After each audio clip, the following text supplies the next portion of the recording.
एक बार की बात है। एक गांव में एक छोटा लड़का रहता था जिसका नाम कोजी था।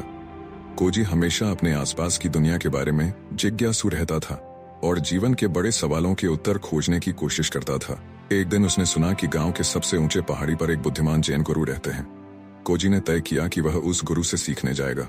वह पहाड़ी चढ़कर जैन मंदिर पहुंचा जहां गुरु निवास करते थे। आशा और उत्साह से भरे मन के साथ कोजी ने गुरु के पास जाकर पूछा, गुरुजी, मैं जैन कैसे पा सकता हूँ? कोजी की इच्छा शक्ति और भी मजबूत हो गई। लेकिन गुरुजी, अगर मैं और भी कठिन परिश्रम करूं तो कितनी जल्दी मैं जैन को पा सकता हूँ? गुरु कुछ क्षण रुके और फिर बोले, 20 साल। कोजी को आश्चर्य हुआ लेकिन उसने हार नहीं मानी। गुरुजी, अगर मैं पूरी तरह से इस अभ्यास को समर्पित कर दूं तो फिर इसमें कितना समय लगेगा? गुरु ने बुद्धिमानी से सिर हिलाया और बोले, 30 साल। कोजी का उत्साह थोड़ा कम हो गया और उसने अपने मन की उलझन व्यक्त की। गुरुजी, मैं समझ नहीं पा रहा। जितना अधिक मैं मेहनत करने का संकल्प लेता हूँ उतना ही ज्यादा समय लगता हुआ प्रतीत होता है। ऐसा क्यों? गुरु ने कोजी की ओर शांत मुस्कान के साथ देखा और कहा, जब तुम्हारी एक आंख केवल लक्ष्य पर टिकी हो तो तुम्हारी दूसरी आंख रास्ते पर नहीं होती। कोजी कुछ देर गुरु के शब्दों पर विचार करता रहा और उसमें छिपी बुद्धिमत्ता को समझ गया। उसे एहसास हुआ कि केवल अंतिम परिणाम पर ध्यान केंद्रित करने से सच्ची समझ प्राप्त नहीं होगी, बल्कि उसे यात्रा को पूर्ण रूप से अपनाना होगा, उसकी हर ऊंचाई और हर गिरावट के साथ। कल्पना करो कि तुम एक बहुत बड़े और ऊंचे पेड़ पर चढ़ रहे हो।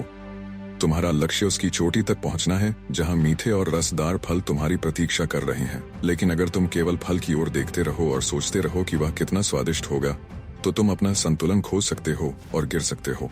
इसके बजाय हर कदम पर ध्यान तो देखो कि तुम अपने हाथ और पैर कहाँ रख रहे हो। अपनी उंगलियों के नीचे पेड़ की खुरदरी छाल को महसूस करो। चारों ओर की ताजी हवा में सांस लो। इस चढ़ाई की प्रक्रिया का आनंद लो, ये जानते हुए कि हर कदम तुम्हें अपने लक्ष्य के करीब ले जा रहा है। जीवन भी इसी तरह है। अगर तुम केवल अंत में मिलने वाले इनाम पर ध्यान केंद्रित करोगे तो यात्रा का आनंद नहीं ले पाओगे। इसलिए चाहे तुम कुछ नया सीख रहे हो, कोई कौशल विकसित कर रहे हो या किसी लक्ष्य तक पहुंचने की कोशिश कर रहे हो, हमेशा उस प्रयास पर ध्यान दो जो तुम रास्ते में लगा रहे हो।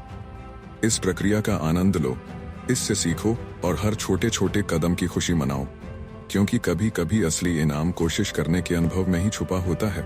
इस कहानी की सीख, सफलता केवल लक्ष्य तक पहुंचने से नहीं आती, बल्कि उस यात्रा को अपनाने और उसमें आनंद लेने से आती है। ध्यान केवल परिणाम पर नहीं, बल्कि प्रयास पर होना चाहिए। जब हम वर्तमान को पूरी तरह से जीते हैं तो हम सच्चे आनंद और समझ को प्राप्त कर सकते हैं।